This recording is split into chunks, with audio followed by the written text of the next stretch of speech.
అప్పట్లో ఢిల్లీలో అత్యాచారానికి గురైన నిర్భయ గురించి కొన్ని సంవత్సరాల పాటు మనందరం కూడా డిస్కస్ చేసుకున్నాం. మనందరం పడ్డాం, కన్నీళ్లు పెట్టుకున్నాం. సరే, చివరికి ఆ తల్లిదండ్రులకు న్యాయం జరిగింది. కూతుర్ని తెచ్చివ్వలేకపోయినా ఆమెను అత్యంత దారుణంగా బస్సులో అత్యాచారం చేసి చంపిన ఆ దుర్మార్గులు కామాంధులు ఒకళ్ళ తర్వాత ఒకళ్ళుగా చచ్చారు. కోర్టులు శిక్షలు విధించాయి. మళ్ళీ ఇన్నేళ్ల తర్వాత మళ్ళీ ఇంకొక నిర్భయ, ఇంకొక బాధితురాల గురించి యావత్ దేశం డిస్కస్ చేసుకుంటుంది. అది కర్ణాటక, దక్షిణ కర్ణాటకలో ఉన్న ధర్మస్థల క్షేత్రంలో ఉన్న సౌజన్య అనే ఒక పియూసీ స్టూడెంట్ గురించి ఇప్పుడు ఈ డిస్కషన్ నడుస్తుంది. ప్రస్తుతం నేను ధర్మస్థలంలోనే ఉన్నాను. ఇప్పుడు దేశంలో అత్యంత వివాదానికి కేంద్ర బిందువు అయిన ఈ ధర్మస్థలంలో సౌజన్య గురించి ఎందుకు డిస్కస్ చేస్తున్నామంటే, కొన్ని వందల మంది చంపి పూడ్చిపెట్టారు, అత్యాచారాలు చేశారనే అలిగేషన్ నేపథ్యంలో సిట్ బృందం విచారణ జరుపుతున్న సందర్భంలో కొన్నేళ్ల క్రితం 2012 అక్టోబర్ 19న అత్యంత దారుణంగా హత్యకు గురైన పియూసీ స్టూడెంట్ సౌజన్య గురించి మనం ఇప్పుడు డిస్కస్ చేసుకోవాల్సి ఉంటుంది. ఎందుకంటే 2012 నుంచి ఇప్పటి వరకు సౌజన్య తల్లిదండ్రులు చేయని న్యాయ పోరాటం అంటూ లేదు. వారికి మద్దతుగా దేశవ్యాప్తంగా అనేక సంఘాలు మద్దతు పలుకుతున్నాయి. ప్రస్తుతం నేను ఇప్పుడు వాళ్ళ ఇంటికి వెళ్తూ ఉన్నాను. ఇక్కడ ధర్మస్థల పవిత్ర క్షేత్రం దగ్గరికి వచ్చే భక్తులు మొదట వీళ్ళ ఇంటికి వెళ్ళి వస్తుంటారు, ఆ తల్లిదండ్రులను ఓదారుస్తూ ఉంటారు. సో ఆ క్షేత్రం ఎంత పవిత్రంగా పేరు తెచ్చుకుందో అంతే విధంగా వివాదాస్పదం కూడా అయింది. ఈ సౌజన్య హత్య తర్వాత నుంచి మసకబారుతూ వస్తుంది ఆ ప్రతిష్ట. సో అందుకని వచ్చిన వాళ్ళందరికీ కూడా ఐడియా ఉండటానికి ఇదిగోండి సౌజన్య ఇంటికి దారి, సౌజన్య మనగ దారి అని ఒక బోర్డు కూడా పెట్టారు. అంటే ఏ రకంగా ఉంది ఇక్కడ సిచ్యువేషన్ మీరు ఒకసారి అర్థం చేసుకోవచ్చు. సో ఇప్పుడు నేను అప్పుడు హత్యకు గురైన ఆ సౌజన్య ఇంటికి వెళ్తూ ఉన్నాను. సో ఇప్పుడు 100 శవాలను పూడ్చిపెట్టారని అలిగేషన్స్ నేపథ్యంలో తవ్వకాలు జరుపుతున్న సందర్భంలో సౌజన్య గురించి ప్రతి ఒక్కళ్ళు కూడా డిస్కస్ చేసుకుంటున్నాను. కనీసం ఇన్నాళ్ళకైనా ఆ తల్లిదండ్రులకు న్యాయం దక్కుతుందని చూస్తూ ఉన్నారు. ఇప్పుడు సౌజన్యకి ఒక విగ్రహాన్ని కూడా ఏర్పాటు చేశారు. రండి లోపలికి వెళ్ళి ఒకసారి చూడండి.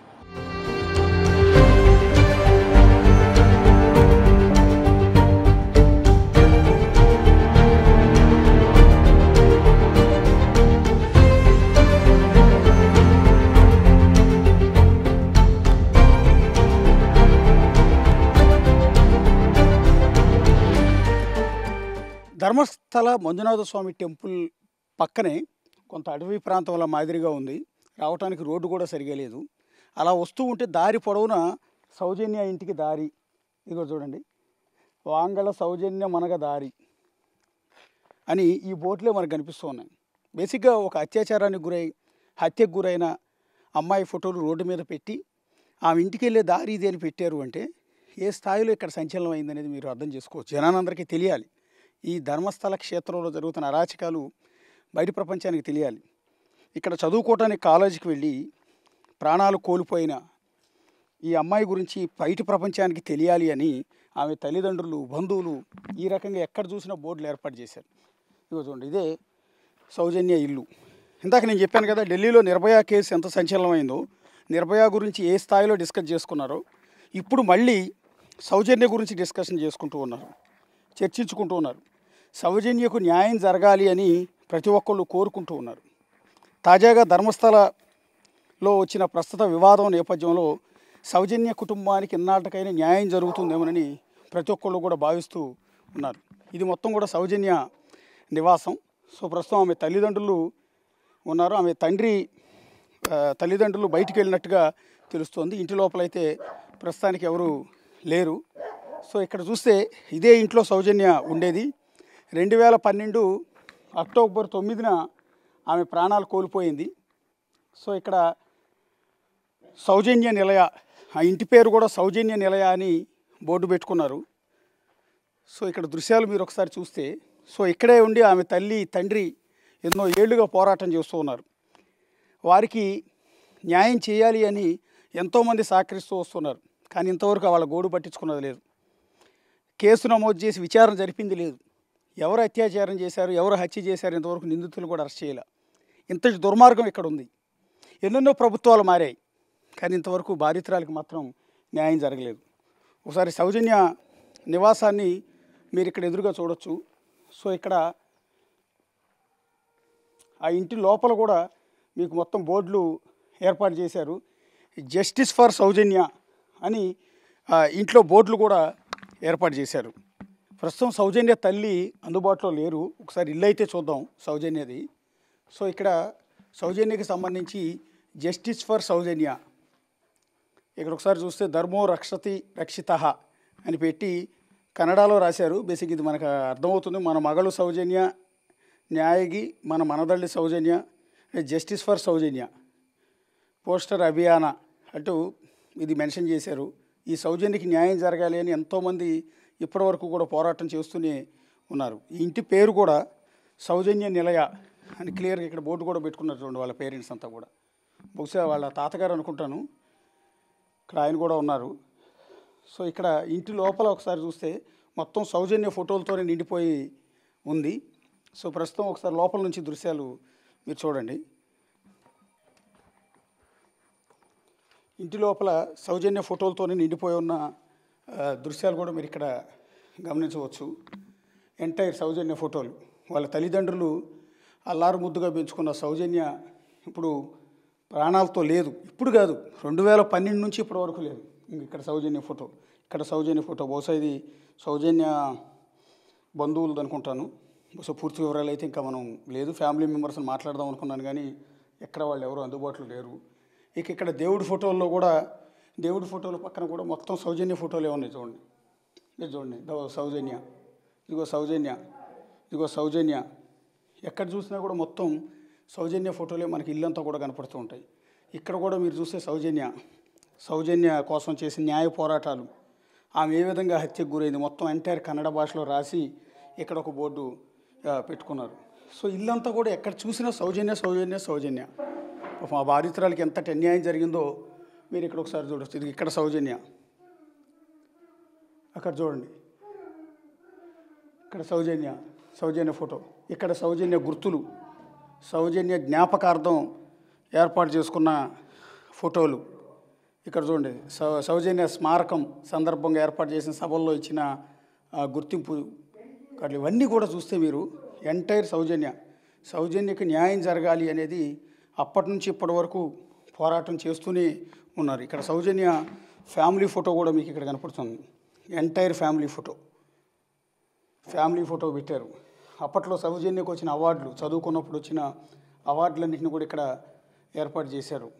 సో ఆమె గుర్తులన్నింటినీ కూడా దాచుకుని ఇంట్లో, సో ఇప్పటికీ కూడా సౌజన్యని గుర్తు తెచ్చుకుంటూ ఉన్నారు. సౌజన్య లేదు, సౌజన్యకి ఇంతవరకు న్యాయం కూడా జరగలేదు. ఇంతటి దారుణం, ఇంతటి దుర్మార్గం బహుశా దేశంలో ఇంకెక్కడా జరిగి ఉండదు. ఇక్కడ మాత్రమే అలా జరిగి ఉంటుంది. అంతేకాకుండా సౌజన్యకి వాళ్ళ తల్లిదండ్రులు ఒక విగ్రహాన్ని ఏర్పాటు చేశారు. ఒక గుడిలాగా భావించి, ఆమెను ఒక దేవతలాగా భావించి అక్కడ ఫోటో పెట్టుకున్నారు. వచ్చిన జనం అంతా కూడా సౌజన్య తల్లిని పరామర్శించి వెళ్ళి ఆ విగ్రహం దగ్గరికి వెళ్ళి చూసి వస్తున్నారు. ఒకసారి విగ్రహం దగ్గరికి వెళ్దామండి.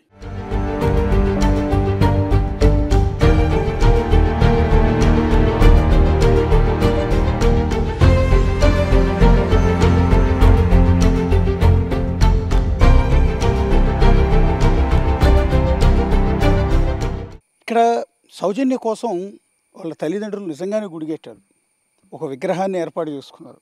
ప్రతిరోజు వచ్చి అందులో పూజలు చేసుకుంటూ ఉన్నారు. కూతుర్ని తలుచుకుని, కూతురుతో ఉన్న జ్ఞాపకాలు, కూతురికి జరిగిన అన్యాయాన్ని తలుచుకుని ఇక్కడ బాధపడుతూ ఉన్నారు. సో ఈరోజు సౌజన్య బతికుండి ఉంటే ఎంత హ్యాపీగా మనతో పాటు ఉండేది అని కుమిలిపోతూ ఉన్నారు. పర్టికులర్గా వాళ్ళ తల్లి అల్లాడిపోతోంది. ఎక్కని గడపలేదు, తిరగని చోటు లేదు, అడగని పోలీసు లేరు. ఎంతమందిని అడిగిన సౌజన్యకి ఇంతవరకు న్యాయం జరగలేదు. సో ఇప్పుడు ఇక్కడ ఇది ఇంత పెద్ద ఎత్తున కటౌట్ లాగా పెట్టుకున్నారు సౌజన్యని పెట్టుకుని. సో ఇక్కడ ఆమెకు సంబంధించి ఏర్పాటు చేసిన విగ్రహాన్ని కూడా మీరు ఎదురుగా దృశ్యాల్లో చూడవచ్చు. సో ఈ విధంగా విగ్రహాన్ని పెట్టుకుని పూజలు చేసుకుంటూ ఉన్నారు. సో వాళ్ళంత పవిత్రంగా తమ కూతుర్ని భావిస్తూ ఉన్నారు. ఇక్కడ చూడండి. సో ఇక్కడ పెద్ద కుందు ఏర్పాటు చేశారు. వచ్చి దీపారాధన చేసుకుంటూ ఉన్నారు. సో ఒక దండ కూడా వేశారు. ఇదిగో సౌజన్య విగ్రహం. ఇక్కడ పేరు కూడా మీకు కనపడుతుంది, సౌజన్య అని. సో వచ్చి ప్రతిరోజు ఉదయం సాయంత్రం దీపారాధన, ఇప్పుడు కూడా దీపం వెలుగుతోంది. ఇక్కడ చూస్తే అంటే ఒక చరిత్రలో మర్చిపోలేని ఘట్టం ఈ సౌజన్య మరణం. అత్యంత కిరాతకంగా దారుణంగా కామాంధులు ఆమెను అత్యాచారం చేసి చంపేశారు. దారుణమైన స్థితిలో ఒంటి మీద బట్టలు కూడా లేని దశలో తల్లిదండ్రులు ఆమెను చూసుకున్నారు. ఇది ఇప్పటి ఘటన కాదు, ఎప్పుడో 2012 నాటి ఘటన, అక్టోబర్ 9న జరిగిన ఘటన. అక్కడ పేరు కూడా మీరు ఒకసారి చూడండి. ఆమె కూర్చున్న పొజిషన్లో ఒక దేవతామూర్తి మాదిరిగా వాళ్ళు ఆ విగ్రహాన్ని ఏర్పాటు చేసుకున్న దృశ్యాలన్నీ కూడా గమనించవచ్చు. 2012 అక్టోబర్ 9న ఆవిడ ఇక్కడే మంజునాథేశ్వర ఆలయంలో పియూసి చదవటానికి క్లాస్కి వెళ్ళింది. స్కూల్కి వెళ్ళిన ఆవిడ మళ్ళీ ఆ తర్వాత తిరిగి రాలేదు. సో కూతురు కోసం వస్తుందని ఎదురు చూసిన తల్లిదండ్రులకు నిరాశ ఎదురైంది. అప్పటికి ఆమె వయసు 17 సంవత్సరాలు, కేవలం 17 సంవత్సరాలు. ఈమె ఈ మంజునాథ క్షేత్రానికి సంబంధించి వాళ్ళ అధీనంలోనే నడుస్తున్న మంజునాథేశ్వర కాలేజీలో ప్రీ యూనివర్సిటీ పియూసి చదువుతోంది. మధ్యతరగతి కుటుంబానికి చెందింది. ఇప్పుడు మనం చూసాం, వచ్చే దారి కూడా సరిగా లేదు.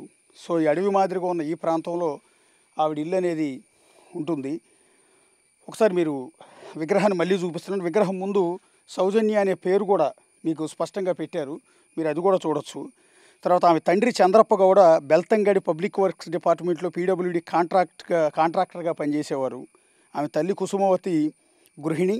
అక్టోబర్ 9, 2012 సౌజన్య సాయంత్రం కాలేజీ నుంచి ఇంటికి తిరిగి రాలేదు.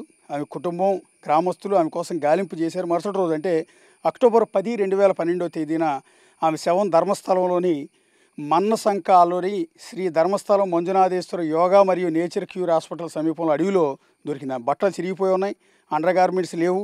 ఆమె చేతులు ఆమె శాలువాతో చెట్టు కట్టబడి ఉన్న. అటాప్సీ నివేదిక ప్రకారం ఆమె అత్యాచారానికి గురై గొంతు బిగించి హత్య చేశారు అని తేలింది. ఈ కేసు లోకల్ పోలీసులు మొదట ఇన్వెస్టిగేట్ చేశారు. 2013లో క్రిమినల్ ఇన్వెస్టిగేషన్ డిపార్ట్మెంట్ సిఐడికి, ఆపై సెంట్రల్ బ్యూరో ఆఫ్ ఇన్వెస్టిగేషన్ సిబిఐకి బదిలీ చేశారు. ఎందుకంటే దీని మీద ప్రజల ఆందోళన చాలా ఎక్కువగా ఉంది.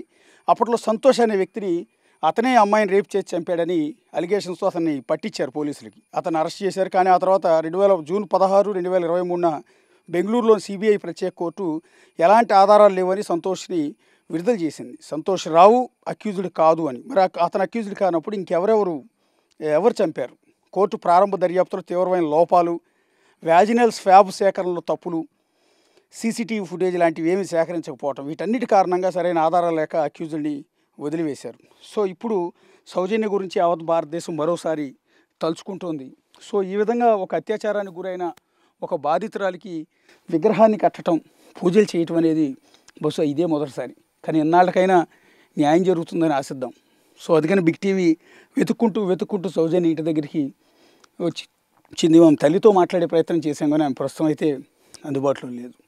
కెమెరా పర్సన్ రాజుతో కలిసి అశోక్, బిగ్ టీవీ, ధర్మస్థల సౌజన్య నివాసం నుంచి.